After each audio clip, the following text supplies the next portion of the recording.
Hello दोस्तों, हमारे YouTube channel में आप सभी का स्वागत है।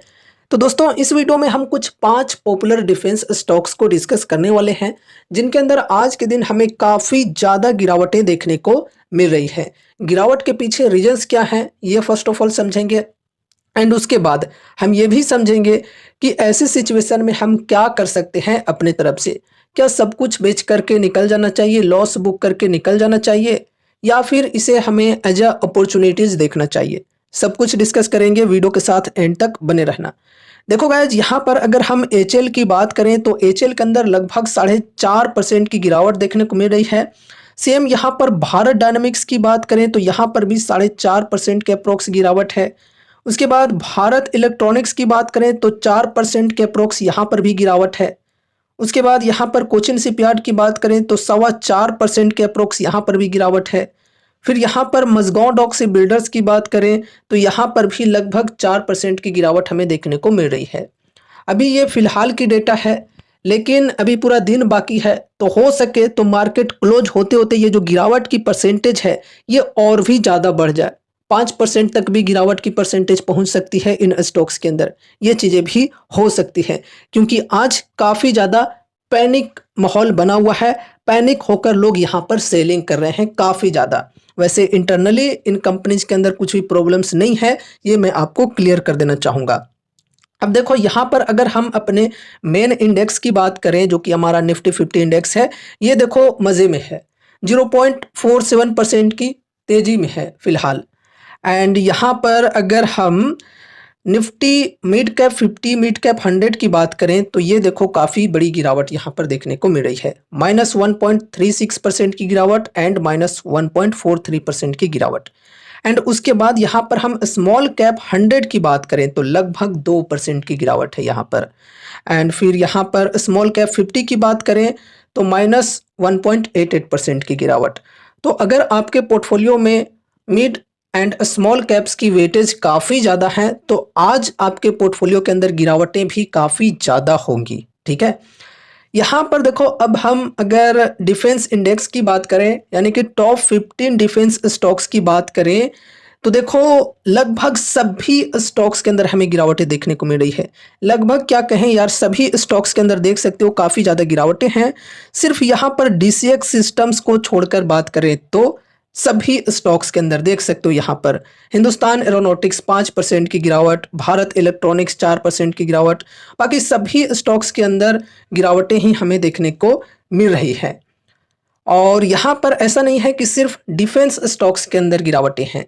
स्पेशली यहाँ पर हम पीएसयू स्टॉक्स की बात करें तो पीएसयूज के अंदर हमें काफ़ी गिरावटें देखने को मिल रही है। अब चाहे वो डिफेंस पीएसयूज हो, रेलवे पीएसयूज हो, या फिर कोई अदर पीएसयूज हो, पीएसयूज के अंदर आज के दिन हमें काफ़ी ज़्यादा गिरावटें देखने को मिल रही है।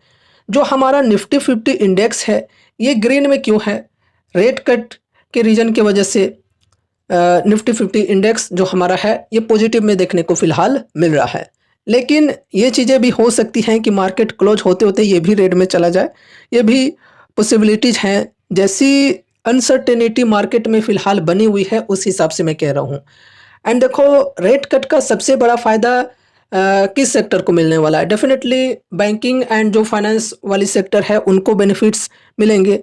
तो इस वजह से आज के दिन बैंकिंग एंड जो फाइनेंशियल सर्विसेज वाले कंपनीज हैं उनके अंदर हमें बढ़िया पॉजिटिविटी देखने को मिल रही है। जो एक्सपोर्ट ड्रिवन कंपनीज हैं उनके अंदर नेगेटिवली इम्पैक्ट हमें देखने को मिल रहा है रेट कट के वजह से। ठीक है, अब चलो गिरावट के पीछे रीजंस क्या हैं ये हम समझते हैं थोड़ा विस्तार से। तो देखो दोस्तों, यहाँ पर आज के दिन लगभग सभी पीएसयूज में हमें काफ़ी ज़्यादा गिरावटें देखने को मिल रही हैं। देखो, ऐसा नहीं है कि सिर्फ आज ये गिरावट आई है, पिछले कुछ महीनों से ही पीएसयूज के अंदर हमें काफ़ी ज़्यादा सेलिंग प्रेशर देखने को मिल रहे हैं। क्यों? क्योंकि पीएसयू स्टॉक्स ने पिछले 1-2 सालों में काफ़ी बेहतरीन रिटर्न्स बनाकर इन्वेस्टर्स को दिए हैं। अब जाहिर सी बात है कि तेज़ी कोई स्टॉक के अंदर आती है तो फिर प्रॉफिट बुकिंग होगी ही होगी। तो वही सिंपल सी प्रॉफिट बुकिंग हमें देखने को मिल रही है इन स्टॉक्स में। और जब भी कोई स्टॉक्स में बढ़िया रैली आती है, लगातार तेज़ी आती है, तो फिर उनके जो वैल्यूएशन होते हैं वो काफ़ी हाई हो जाते हैं, धीरे-धीरे करके वैल्यूएशन बढ़ते जाते हैं। तो फिर वैल्यूएशन को करेक्ट करने के लिए वो स्टॉक कभी न कभी किसी न किसी बहाने नीचे आता ही है। एंड देखो, जितनी बेहतरीन तेज़ी पास्ट में होती है, उसी प्रकार की अंडर परफ़ॉर्म भी स्टॉक करने लगती है फ्यूचर में। तो वो चीज़ें सिंपली हमें यहाँ पर देखने को मिल रही है। बाकी इंटरनली ऐसी कुछ भी प्रॉब्लम्स नहीं है इन कंपनीज़ के अंदर।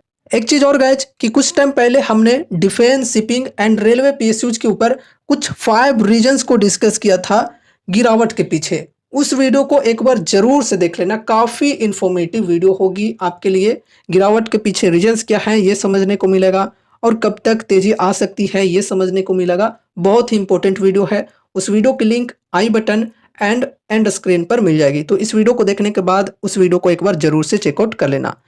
अब दोस्तों देखो, यहाँ पर जो गिरावटें आ रही हैं इन स्टॉक्स में, ये सिर्फ प्रॉफिट बुकिंग की वजह से नहीं आ रही है, लॉस बुकिंग भी हो रही है स्टॉक में, यानी कि पैनिक सेलिंग भी हो रही है स्टॉक में।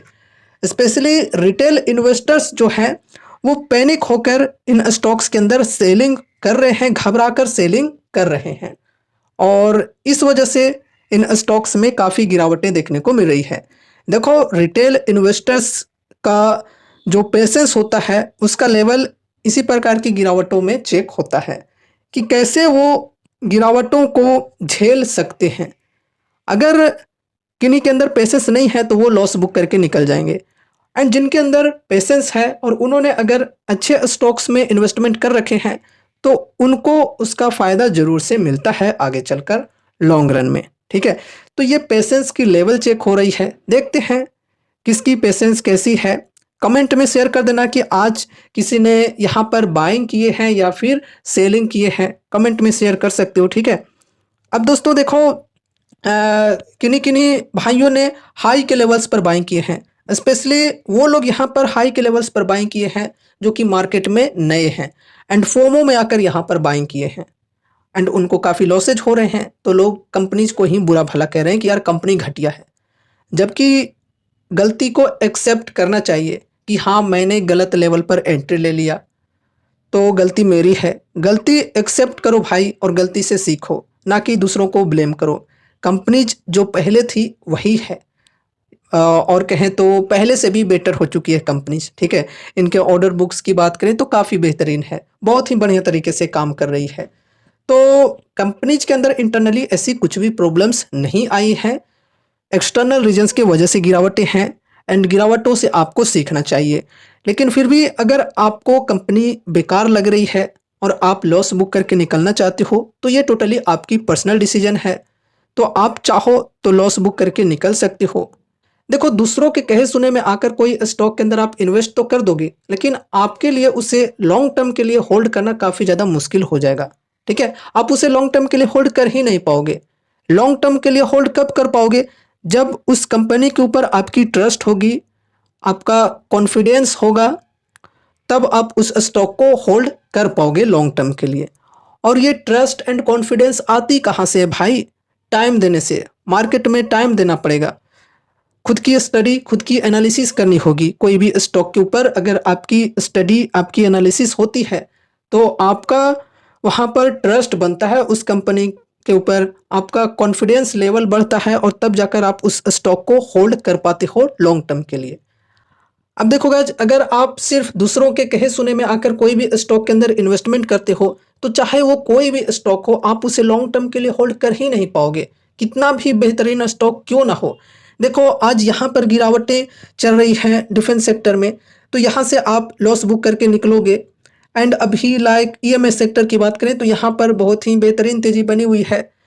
तो इनके जो स्टॉक्स हैं ये रिकॉर्ड हाई 52 वीक हाई के लेवल पर पहुंचे हुए हैं। तो यहाँ पर आप तेज़ी को देखकर इन्वेस्ट करोगे, फिर यहाँ पर प्रॉफिट बुकिंग चालू होगी तो यहाँ से आप एग्जिट करोगे, कंपनी को गालियाँ देकर कि यार कंपनी बेकार है। एंड फिर दूसरे कंपनी को चुनोगे जहाँ पर तेज़ी बनी हुई है, फिर वहाँ पर भी प्रॉफिट बुकिंग होगी और लॉसेज होंगे। तो इस प्रकार की चीज़ें आपके साथ चलती रहेगी अगर आप सीखते नहीं हो तो सीखना बहुत ही ज़्यादा ज़रूरी है। सिर्फ दूसरों के बातों पे आकर कोई भी स्टॉक के अंदर इन्वेस्टमेंट ऐसे ही नहीं कर देना चाहिए।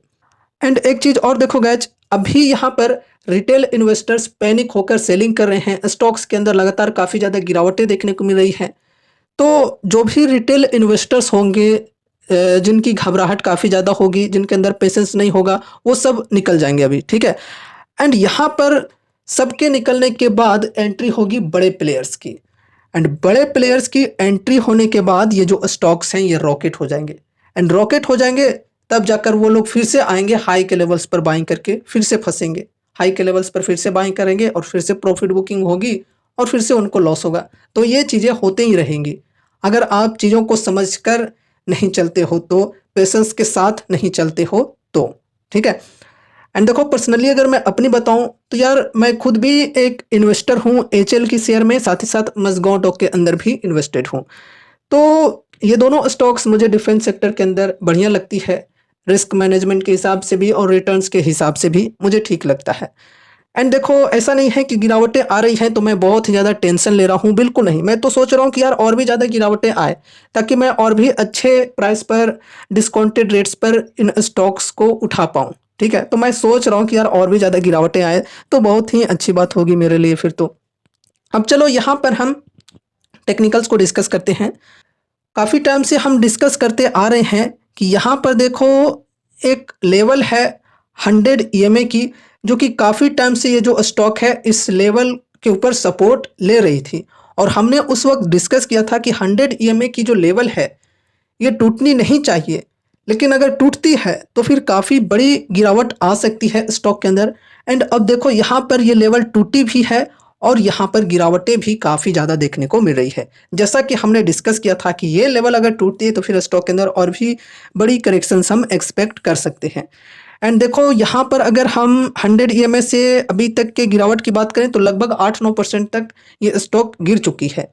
एंड ओवरऑल यहाँ पर हम 52 वीक हाई से करंट प्राइस तक की बात करें तो लगभग 25% की करेक्शन स्टॉक में आ चुकी है। तो अगर किन्हीं को ये जो स्टॉक है ये पसंद है और लॉन्ग टर्म के लिए इन्वेस्टमेंट करना चाहते हैं, तो इन्वेस्टमेंट की शुरुआत करने के लिए डिस्काउंट्स काफ़ी बढ़िया है, बल्क में बाइंग के लिए बिल्कुल भी नहीं। एक छोटी सी अमाउंट के साथ एसआईपीज की शुरुआत कर सकते हैं, ठीक है। फिर गिरावटें अगर कंटिन्यू रहती हैं तो हर 5 से 10% की डिप पर एड ऑन करके चल सकते हैं। बाकी देखो, कोई कॉल टिप या रिकमेंडेशंस नहीं है, इसलिए इस वीडियो को देखने के बाद आगे आपको अपनी खुद की भी स्टडी, खुद की भी एनालिसिस करनी है या फिर अपने फाइनेंशियल एडवाइजर से कंसल्ट जरूर से करना है एंड उसके बाद ही कोई डिसीजंस लेने, ठीक है। एंड यहाँ पर देखो, अगर गिरावटें कंटिन्यू रहती हैं तो यहाँ पर नेक्स्ट सपोर्ट होगी 4000 की, तो यहाँ तक गिरावटें हमें देखने को मिल सकती है। ये लेवल अगर टूटती है तो फिर स्टॉक के अंदर और भी ज़्यादा गिरावटें हम एक्सपेक्ट करके चल सकते हैं।